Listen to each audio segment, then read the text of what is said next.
Please.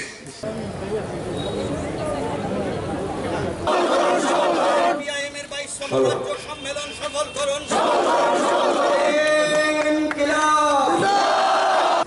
তারপরে রাজ্য সম্পাদক মন্ডলীর সদস্যগণ এবং জেলা সম্পাদকগণ প্রতিনিধিদের পক্ষ থেকে মাল্যদান করবেন।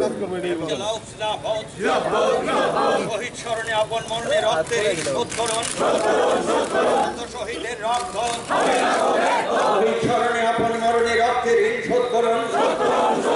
শহীদ স্মরণে আপন মরণের রক্তের ঋণ শোধ করুন। শহীদের রক্ত সিপিআইএমের 22তম রাজ্য সম্মেলন সফল করুন।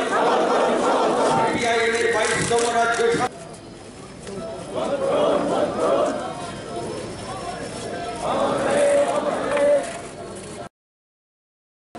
উত্থাপন করবেন কংগ্রেস নারায়ণ কর এবং অমরপুর মহকুমার সদস্য ডক্টর বিশ্বনাথ সেনের স্ত্রী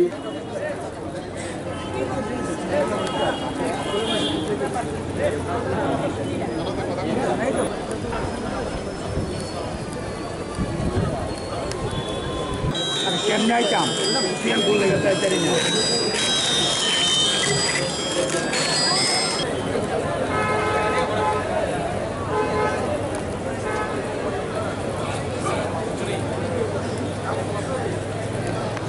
तो आज के दिन ये मुख्य लक्ष्य है मार्क्सवादी कम्युनिस्ट पार्टी की केंद्रीय कमेटी ने जो तय किया कि आज 3 नारे आने वाले हमारे देश के अंदर चुनाव में।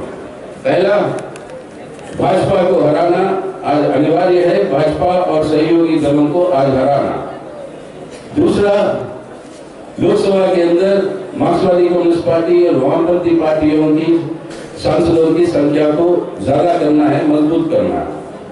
तीसरा, केंद्र में एक वैकल्पिक धर्मनिरपेक्ष सरकार की स्थापना के लिए हम पूरी प्रयास करेंगे, वो हमारी मकसद होगी।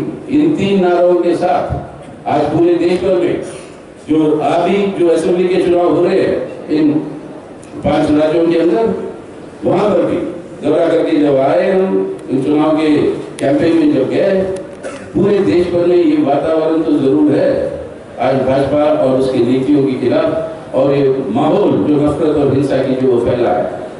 लेकिन इस वातावरण के में जैसे पिछली बार भाजपा ने 31% वोट मिला उसको पिछले चुनाव में, लेकिन बहुमत लेकर सरकार में है, क्योंकि बाकी 69% वोट वो बट गया अलग अलग पार्टियों के बीच में, जिसके चलते हुए उनको फायदा हुआ। इस बार कोशिश यही हो रही है, फिर वो कोशिश कर रहे हैं कि इन वोटों को बांटो ताकि फायदा हो। दूसरी तरफ से कोशिश हो रही है कि ये बंटवारा जो है कम से कम हो, ताकि ज्यादा से ज्यादा गैर बीजेपी वोट को, एंटी बीजेपी वोट को हम मोबिलाइज कर सके, ताकि चुनाव में इन तीनों मकसदों को हम हासिल कर सके।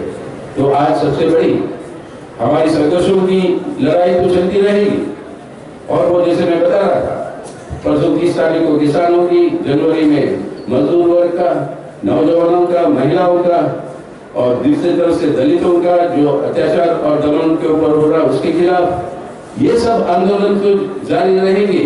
लेकिन चुनावी समय जब आएगा, चुनाव के अंदर इस सरकार को आज सत्ता से दूर रखना और मोदी साहब को और उनकी सरकार को हटाना।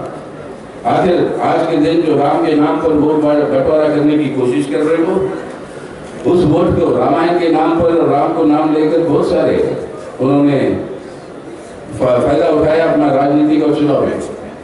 रामायण की कथा बोलते बोलते वो महाभारत को भूल जाते।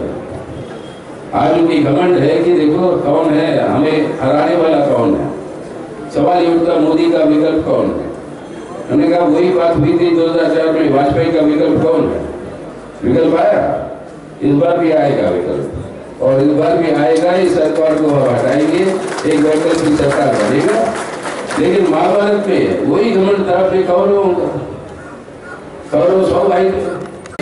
मोदी সরকারকে সরাবো তখন ন্যাচুরালি আমাদের কমিটমেন্ট আছে কি দিল্লিতে একটা সেকুলার গভর্নমেন্ট স্টেটের ভিত্তিতে এখন দেখতে হবে কেন আমাদের দেশে প্রত্যেক স্টেটের যা রাজনৈতিক পরিস্থিতি আছে পলিটিক্যাল অ্যালায়েন্স কংগ্রেসের সাথে